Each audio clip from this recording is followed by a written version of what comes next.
Hello friends, welcome to Jangid साहब math. मेरा नाम है नरेंद्र जांगिड और हमने क्लास 10th मैथ्स की एक्सरसाइज 8.3 का क्वेश्चन नंबर 4 लिया है।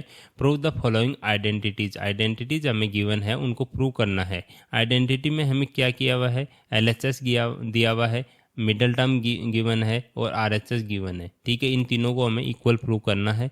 Where the angles involved are acute angles. जो भी एंगल्स है, इसमें कौन कौन से एंगल है, ए एंगल है, यहाँ भी ए ही है, यहाँ भी ए ही है। तो जो एंगल ए है वो एक्यूट एंगल है। ठीक है, एक्यूट एंगल है। तो ये एक्यूट एंगल क्यों गिवन है हमें, ये इसलिए गिवन है क्योंकि जो भी हमने ये जो ट्रिगोनोमेट्रिक रेशियोज पढ़े थे, वो जो आइडेंटिटीज पढ़ी थी, वो एंगल लेस देन 90 डिग्री के लिए पढ़ी है अभी, है ना। 10th क्लास में उसी के लिए डिफाइंड है। 11th और 12th क्लास में अलग से पढ़ेंगे, वो ऑब्ट्यूज एंगल के लिए भी पढ़ते हैं। ठीक है, तो हमें इसीलिए गिवन है कि एक्यूट एंगल है, मीन्स ये आप आइडेंटिटीज जो आपने पढ़ी है वो यूज में ले सकते हैं आप, है ना। तो इसका 10th पार्ट है। 10th पार्ट में एलएचएस साइड है, मिडल टर्म है और आरएचएस साइड है। तो इनको तीनों को इक्वल प्रूव करना है। तो हम एलएचएस साइड ले लेते हैं सबसे पहले। तो सॉल्यूशन में लिखेंगे by LHS, means left hand side ली हमने। एलएचएस क्या है, 1 + tan square A upon 1 + cot square A है। अब यहाँ एलएचएस लिखेंगे, आप ये वाली टर्म लिखेंगे और इक्वल का साइन लगाएंगे, फिर इसको सॉल्व करेंगे। सॉल्व कैसे करेंगे, 1 + tan स्क्वायर ए, ये आइडेंटिटी हमें एक जानी पहचानी लग रही है। मीन्स 1 + tan स्क्वायर ए की जगह मैं क्या रख सकता हूँ, सेक स्क्वायर ए लिख सकता हूँ। तो यहाँ लिख दो सेक स्क्वायर ए, सेकेंड वाली आइडेंटिटी हमारे काम आ गई। Upon 1 + cot square A, 1 + cot square A क्या होता है, कोसेक स्क्वायर ए। तो कोसेक स्क्वायर ए लिख दो। ये थर्ड वाली आइडेंटिटी काम आ गई हमारे। अब क्या करेंगे, सेक स्क्वायर ए को क्या लिख सकते हैं, 1/cos स्क्वायर ए लिख सकता हूँ। ठीक है, क्योंकि सेक ए क्या होता है, 1/cos ए होता है। अगर स्क्वायर करेंगे तो 1 स्क्वायर करेंगे यहाँ, और कोस स्क्वायर ए करेंगे तो 1 का स्क्वायर तो 1 ही हो गया, और cos square A upon as it is यहाँ भी लिखेंगे cosec square A. Cosec square A क्या हो जाएगा, ये हो जाएगा 1/1 square upon sine square A. ठीक है, इतना समझ आया। इसको आगे सॉल्व करेंगे तो 1 स्क्वायर तो क्या हो जाएगा, 1 ही हो जाएगा, अपॉन कोस स्क्वायर ए। और जो ये डिवाइड हो रहा है, मैं इसको मल्टीप्लाई में अगर चेंज करूँगा तो ये जो नीचे वाला डिनोमिनेटर है और न्यूमरेटर है वो एक्सचेंज हो जाएंगे, मीन्स ये पलट जाएगा। तो 1 square upon sine square A है, तो sign square A upon 1 square हो जाएगा, मीन्स साइन स्क्वायर ए ऊपर चला गया और 1 स्क्वायर को तो 1 ही लिख देता हूँ। ठीक है, तो यहाँ क्या बना, साइन स्क्वायर ए को 1 से मल्टीप्लाई करेंगे तो साइन स्क्वायर ए ही बनेगा, अपॉन कोस स्क्वायर ए को 1 से मल्टीप्लाई करेंगे तो कोस स्क्वायर ए ही बनेगा। ठीक है, आपको समझ आया इतना। अब क्या करेंगे, sign square A upon cos square ए, इसको क्या लिख सकता हूँ मैं, इसको लिख सकता हूँ कि साइन ए अपॉन कोस ए का होल स्क्वायर है। इसको अगर साइन ए अपॉन कोस ए क्या होता है, टेन ए होता है, तो टेन ए लिख दो, टेन ए का होल स्क्वायर कर दो। ठीक है, मैंने इनका दोनों का जो स्क्वायर था एक साथ लिख दिया, यहाँ पे होल स्क्वायर कर दिया। फिर साइन ए अपॉन कोस ए को टेन ए लिख दिया, का होल स्क्वायर किया। तो टेन ए का होल स्क्वायर क्या होता है, टेन स्क्वायर ए होता है। और ये किसके इक्वल आ गया, ये आर एच एस साइड के इक्वल आ गया। तो यही हमें प्रूव करना था। तो एक तो हमने प्रूव कर दिया।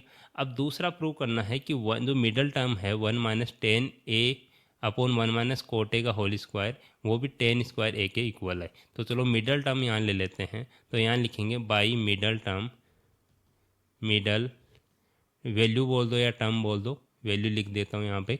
तो इसको सोल्व करेंगे आप, तो ये टर्म लिखेंगे पहले, उसके बाद इक्वल का साइन लगाएंगे और सोल्व करेंगे इसको। तो इसको सोल्व कैसे करेंगे, इसको सोल्व करने का तरीका देखो, ब्रैकेट है, 1 - tan ए ऊपर है, ठीक है, और नीचे क्या है, 1 - cot ए है। cot ए को क्या लिख सकता हूँ, 1/tan ए लिख सकता हूँ मैं।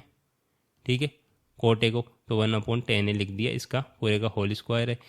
अब इसको सोल्व करो थोड़ा, ऊपर तो एलसीएम लेने की ज़रूरत है नहीं, नीचे एलसीएम लेना पड़ेगा, क्योंकि 1 - 1/tan ए है। तो 1 अगर नीचे लगा दूँ यहाँ पे, तो देखो 1 - tan ए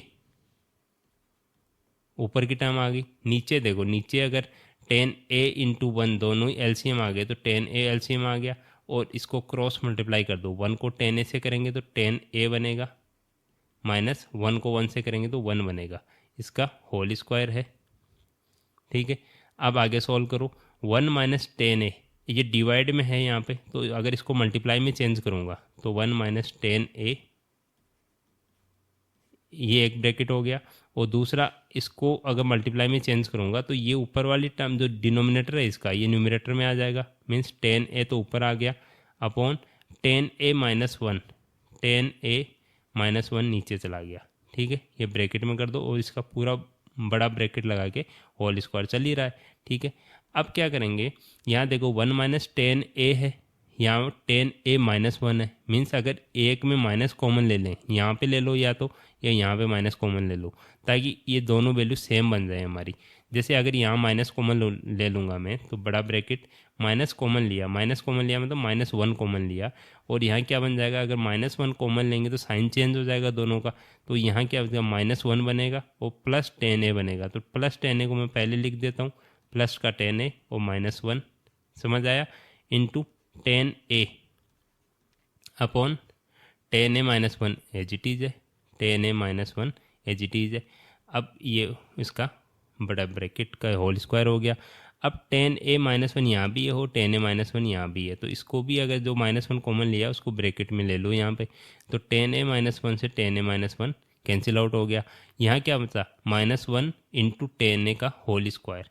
तो यहाँ इसको आगे सॉल्व करता हूँ।